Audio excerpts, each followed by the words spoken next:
Following the law is one thing, but abiding by every single so-called rule in the lawn, yeah, not happening. Call it what you want. Call it reckless, call it stupid, call it bad advice. Look, you do you, but I am not following all the rules that are preached all the time to have a super nice lawn. I appreciate you being here. Thank you so much to all my subscribers. I owe it all to you. We just hit 6,000 subs here on Budget Lawns. And if you're not part of that crowd, I would encourage you to join it, because when we hit 10,000, the next huge milestone, I have something big in store. So you'll want to be part of that. If you like this video, leave me a thumbs up and a comment down below, and share this channel with friends, family members, neighbors, or someone who you think might just benefit from a little simple lawn care advice. Maybe they're new to lawn care, just have no clue what they're doing. I am not claiming to be an expert. I am just a regular homeowner, just like you, who got into lawn care 4 years ago, and I just want to have a nice lawn. So maybe some of the info I pass along will help other people out. But these rules in lawn care, we hear them all the time. And, you know, it can feel like, my gosh, how in the world can I keep up with all this stuff? Well, you know what I've thought about? I'm just not going to keep up with all this stuff. I'm just going to do what I want. And over 4 years of doing it, I have learned through experimentation and just experience in general that I don't have to follow everything that, you know, gets spread around by pretty much everyone. So today, I want to talk about 5 rules I break, and I don't feel guilty about it whatsoever. In this first one, look, I know I'm going to get a lot of gasps from the crowd on this one, because it's a hot button topic, I tell you. But it has been rather wet here lately, and guess what's deciding to make an appearance in my lawn? The old dreaded nutsedge. And everyone says, oh my gosh, never pull yellow nutsedge. And you know what I say to that? Pull it, pull it, pull it.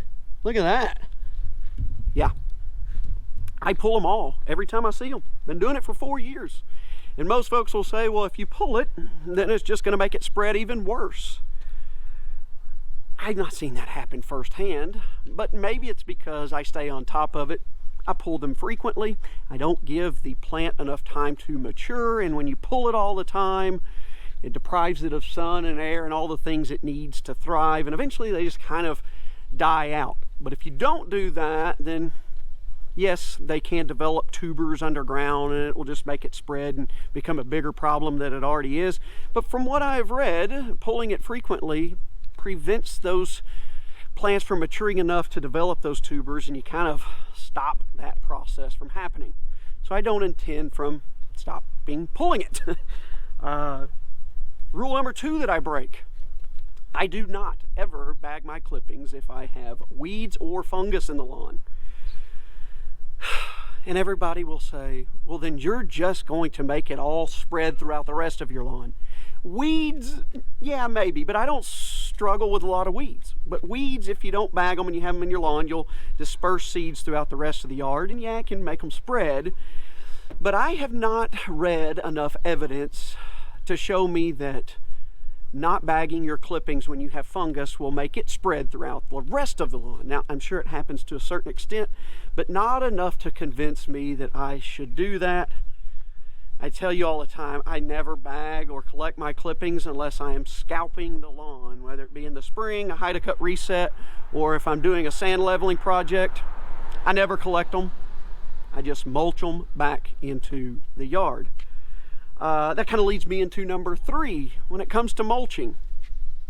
A lot of folks will bag their clippings if their yard is overgrown, with this idea that mulching the clippings back into the lawn will just increase thatch. Now, if you have a terrible thatch problem to begin with, an overgrown lawn and not collecting the clippings might add to it a pinch. But overall, not collecting clippings from an overgrown lawn is not going to make you have a thatch problem. So there again, if it's overgrown, I do not collect the clippings. Speaking of overgrown lawns, say I've been on vacation for a week or been out of town, or the weather has been bad and it's just overgrown and I haven't been able to mow it. Well, number 4, I do not slowly bring my height of cut down back to where I want it to prevent cutting off more than 1/3 of the grass blade. My motto on that is look, I have my height of cut set. If I haven't been able to mow it, then when I do get the chance, guess what I am going to do? I'm just gonna whack it back off and get back to square one. I don't prefer to slow play the process with the hopes of saving a little bit of green because I have Bermuda grass. And yes, cutting off a little bit more than 1/3 of the grass blade will expose some of the brown stalk and not look good for a very short period of time, folks. That does not last long. So if I come back after it is overgrown, I just get back to normal by chopping it all back off to my desired height of cut. On to the 5th and final one. I've never washed my mowers, ever. I know a lot of people love to keep clean mowers. I've never done it. But this 5th one, say, and I've had to do this before, I have to go mow a neighbor's yard that has weeds in it.